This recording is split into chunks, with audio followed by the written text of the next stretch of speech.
नमस्कार दोस्तों, मैं Deepesh Ajmera, managing director of Ajmera tyres private limited. Ajmera tyres Nagpur based firm है और हमारी ब्रांचेस अमरावती, पूना और नागपुर में है। हम लोगों के पास 10 प्लस स्टोर्स है और टीम 165 लोगों की है, that is 165 people. Tyre prices, आप पूछोगे टायर प्राइसेस क्यों आई?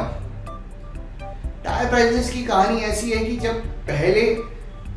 जब मैंने ज्वाइन किया, मेरे को 20 साल हो गए आज की डेट में। जब मैंने दुकानदारी ज्वाइन की थी तब कंपनियों की प्राइसेस आती थी। कंपनियों की प्राइसेस कोई एक साइज में पढ़ना बहुत डिफिकल्ट होता था। एक साइज का सपोजिंग अपोलो का देखना है, ब्रिस्टोन का देखना है, सीएट का देखना है तो कितने तो पन्ने पलटाने पड़ते थे। दूसरा प्रॉब्लम प्राइस लिस्ट का ये था कि कोई छोटे अक्षरों में देता है, कोई बड़े अक्षरों में देता है, कोई अलग अलग कॉलम्स में देता है, तो कौन से कॉलम में ढूंढना वो भी एक बहुत बड़ा सर्कस है।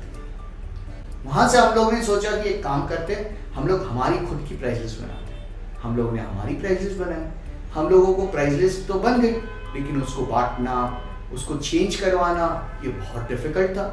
कई बार पुरानी प्राइस लिस्ट रह जाती थी।